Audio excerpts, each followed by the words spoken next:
আসসালামু আলাইকুম বন্ধুরা, আপনাদের সবাইকে আমার চ্যানেলে স্বাগতম। আজ আমি আপনাদের দেখাবো কিভাবে খুব সহজে আর কম উপকরণে গরুর মজক রেসিপি বানানো যায়। চলুন তাহলে আর দেরি না করে শুরু করা যাক। রেসিপিটি তৈরি করতে যা যা উপকরণ লাগবে। মজক ভুনা রেসিপি তৈরি করতে এখানে আমি মজক নিয়েছি পরিমাণ মতো। এখানে উপরে যে একটা রক থাকে সেই রকটা একটা টুথপিকের সাহায্যে বের করে পরিষ্কার করে নেব। সবগুলো আমি ভালো করে বের করে নিচ্ছি। রগগুলো ভালো করে বের করে পরিষ্কার করে নিয়েছি। এখন ছোট ছোট টুকরো করে কেটে নেব। মজগুলো আমি ছোট ছোট টুকরো করে কেটে নিয়েছি রান্না করার জন্য এখন চুলায় কড়াই বসিয়ে দিয়েছি। পরিমাণ মতো তেল দিয়ে দিলাম।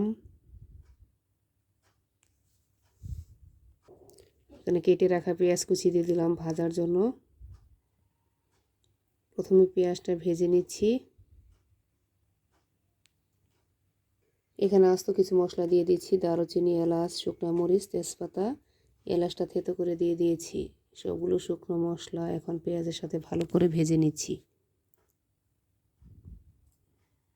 পেঁয়াজগুলো কিন্তু আমার ভাজা হয়ে গিয়েছে। এখানে বেটে রাখা রসুন আর পেঁয়াজ বাটা দিয়ে দিলাম 2 চামচ পরিমাণ, আদা বাটা 1 চামচ পরিমাণ,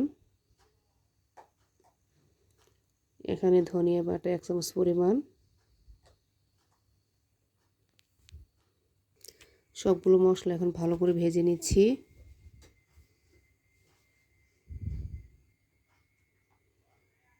বাটা মশলাগুলো প্রথমে ভেজে নিচ্ছি যেন কাঁচা গন্ধটা না থাকে।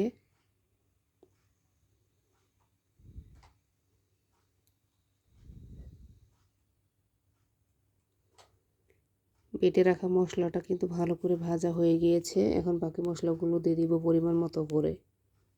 এখানে আমি 1.5 চামচ পরিমাণে মরিচের গুঁড়া দিয়ে দিলাম, ঝালটা স্বাদ মতোই দিয়ে দিয়েছি। 1 চামচ পরিমাণে হলুদের গুঁড়া দিয়ে দিলাম।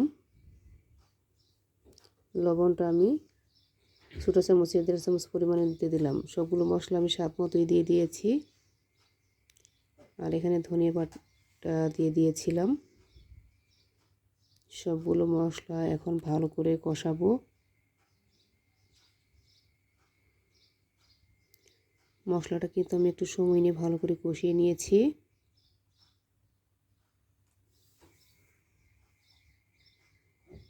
আর এখানে ধুয়ে রাখা মজগুলো এখন দিয়ে দিচ্ছি। আর এখানে ছোট ছোট টুকরো করে কিন্তু আমি কেটে নিয়েছি আমার পছন্দ মতো। এখন মশলার সাথে মজগুলো ভালো করে মিক্স করে নিচ্ছি।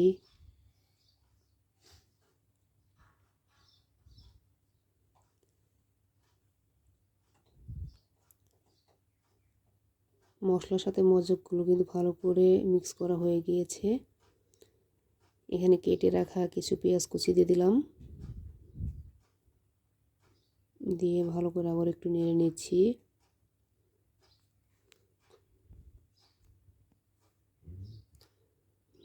মশলার সাথে মজগুলো ভালো করে কষানোর আগ পর্যন্ত ঢাকনাতে ঢেকে আরও কিছুক্ষণ অপেক্ষা করব।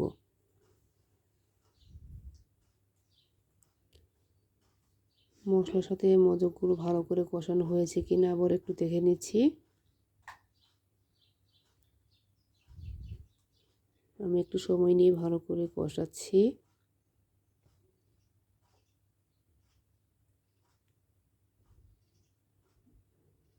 এই রান্নাতে বেশি ঝোল রাখবো না, ভালো করে কষানোর আগ পর্যন্ত আরও কিছুক্ষণ অপেক্ষা করব। মজগুলো ভালো করে সেদ্ধ হওয়ার জন্য এখানে কুসুম গরম পানি দিয়ে দিলাম পরিমাণ মতো একটু, দিয়ে আবার একটু নেড়ে নিচ্ছি।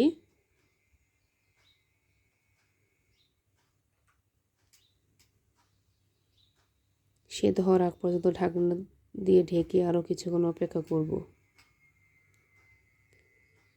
রান্নাটা আমার হয়েছে কিনা আবার একটু দেখে নিচ্ছি। ঝোলের পরিমাণটা কিন্তু প্রায় আমার কমে গিয়েছে, ঝোলটা আর একটু কমিয়ে নেব। এখানে নামানোর আগে 1 চামচ পরিমাণে ভাজা গরম মশলার গুঁড়া দিয়ে দিলাম। আর এখানে আগে থেকে ভেজে রাখা পেঁয়াজ বেরেস্তা দিয়ে দিলাম, দিয়ে ভালো করে একটু নেড়ে নিচ্ছি। এখন ঢাকনা দিয়ে ঢেকে 2 মিনিটের মতো দমে রেখে নিলেই হয়ে যাবে। রান্নাটা কিন্তু আমার হয়ে গিয়েছে। আর গরম মশলা গুঁড়া কিন্তু আমি রান্নার শেষেই দিয়ে দিয়েছি। এখন একটি বাটিতে নামিয়ে পরিবেশন করে নেব। তো বন্ধুরা, এই ছিল আজকের মজক ভুনার রেসিপি। আশা করি রেসিপিটা আপনাদের ভালো লেগেছে। যদি ভালো লাগে তাহলে অবশ্যই ভিডিওটা লাইক করবেন, বন্ধুদের সাথে শেয়ার করবেন এবং নতুন নতুন রেসিপি দেখতে আমার চ্যানেল সাবস্ক্রাইব করতে ভুলবেন না। সবাই ভালো থাকবেন, আবার দেখা হবে নতুন একটি রেসিপি নিয়ে।